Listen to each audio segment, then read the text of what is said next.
Good morning everyone. আশা করি তোমরা সবাই ভালো আছো।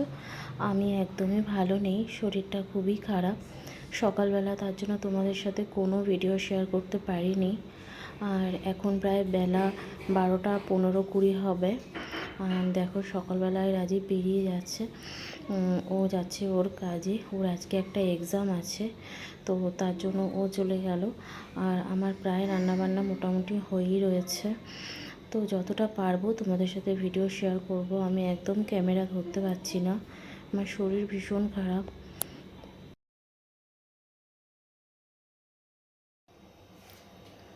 সকালে তোমাদের সাথে ভিডিও শেয়ার করেছি, তারপরে আর আমি কোনো রকম ভিডিও করতে পারিনি, কেননা আমার শরীর ভীষণ খারাপ। মনে হচ্ছে ভেতরে ভেতরে জ্বর আছে। তো সেটাই হচ্ছে আর কি, মানে প্রচণ্ড গরম লাগছে আর ঠান্ডা লাগছে, এসিটা চালালে ঠান্ডা লাগছে, এই হচ্ছে আর কি। যখন খুব গরম লাগছে তখন ফ্যান চালাচ্ছি, এসি চালাচ্ছি, আর তারপর আবার ভীষণ ঠান্ডা লাগছে। আর জ্বর আসলে যেরকম হয় না, মানে চোখ টোক জ্বালা করে, যে জিনিসটা হয় জ্বর জ্বর আসলে ঠিক সেরকম হচ্ছে আমার। শরীরটা একদমই ভালো লাগছে না। তার জন্য সকালবেলা থেকে তেমন একটা রান্নাও করিনি। তেমন রান্না করিনি বলতে, আজকে ডাল করেছিলাম। ফেসবুকে একটা রেসিপি দেখলাম ডালের, তো খুব ভালো লাগলো আর খুব লোভনীয় ডালটা দেখলাম, তো ভীষণ মানে করতে ইচ্ছা হলো, তাই জন্য ওই ডালটা করেছিলাম।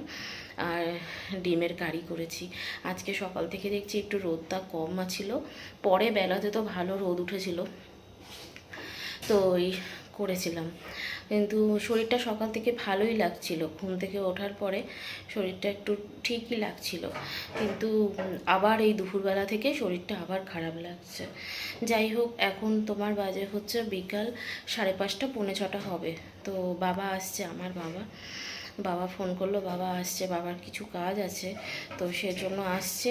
আর আমার মেয়েটার কথা খুব মনে পড়ে, আমি যেতে পারি না তো বেশি, তো তার জন্য মেয়েটাকে দেখতে আর কি আসছে বেসিক্যালি। তো যাই হোক, বাবা আসুক, তার আগে রাজীব আর কি মিষ্টি ফিষ্টি আনলো সব কিছু, বাবা আসছে বলে। বাবার সাথে বাবার একটা ফ্রেন্ডও আসছে। যাই হোক, দেখা যাক, চলো ভিডিওটা যতটা পারবো করব। হয়তো খুবই ছোট হবে ভিডিওটা, আশা করি তোমরা সাথে থাকবে। বাবা আসলো, এসে আবার আমার হাতে ব্যাগটা দিয়ে আবার গেল। বললাম যে বাবার সাথে বাবার একটা ফ্রেন্ডও আসছে, তো যেহেতু রাস্তা বুঝতে পারছে না, তার জন্য বাবা আবার গেল আনতে তাকে। তো মেয়ে যাবে যাবে করছিল, তা বাবা বললো দাঁড়া, আমি এক্ষুনি আসছি। তো মেয়ে তো বাবাকে দেখলে ব্যাস আর ঘরে থাকতে চায় না, বাবার কাছে যাবে বলে। আর এদিকে আমি একটু ঘরটা পরিষ্কার করে নিচ্ছি যতটা পারছি। আর শরীরের কন্ডিশন খুবই খারাপ।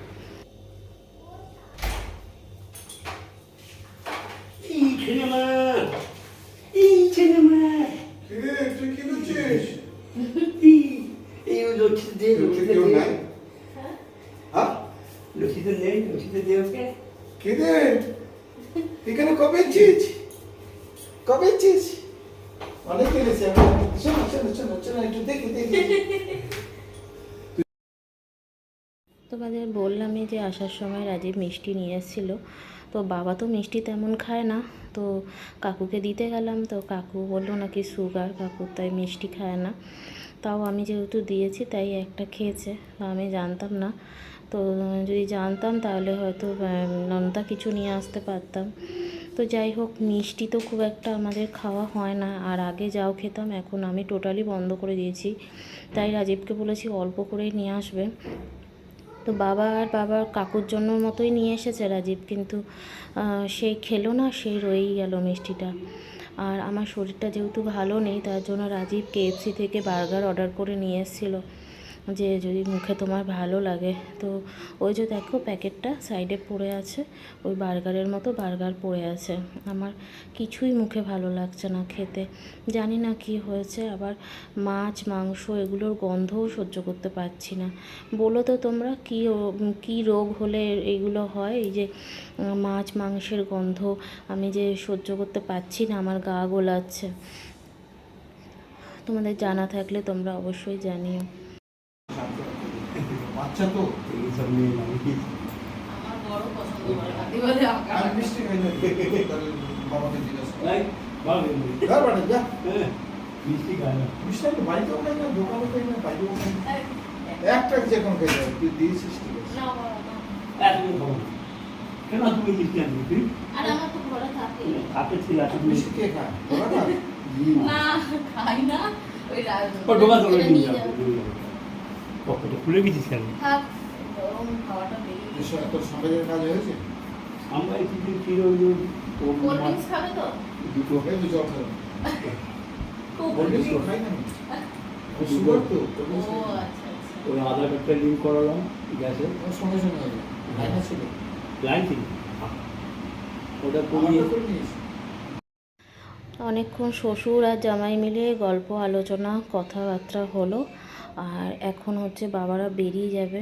তো বললাম বাবাকে আর কিছুক্ষণ থাকতে। আসলে মেয়েটা খুব বায়না করছে যে বাবার সাথে যাবে দিদার কাছে।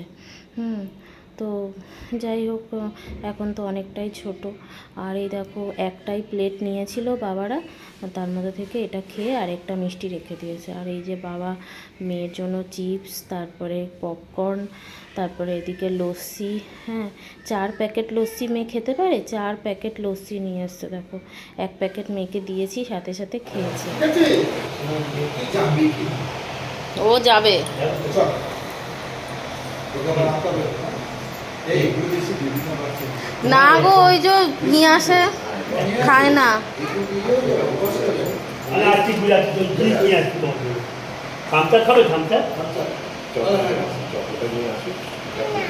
চকো চকো চকো চকো চকো আচ্ছা জুতো বলো জুতো বলো দুটো ঘরে এসে করে রাখ। জুতো বলো জুতো করে যাও এ না জুতো, ওই জুতো বলো জানি তো যাওয়ার সময় কাঁদবে।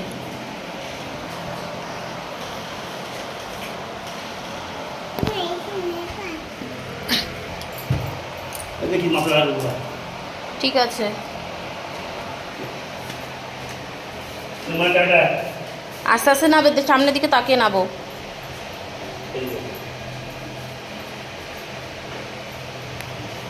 এমা আসবে এক্ষুনি, দাদা চলে আসবে। এই চোখ দিন না আসছে দাদা, চলে আসবে, তুমি চলে আসো। এক্ষুনি আসবে দাদা দাদা যাচ্ছে, পটি পেয়েছে দাদার, এক্ষুনি আসবে, চলো। যা মশা ঢুকছি যা এই খেয়ে না খেয়ে টাটা করে দাও দাদাকে। টাটা খেয়ে নাও না টাটা চলে, মশা কামড়াচ্ছে। পরে নিয়ে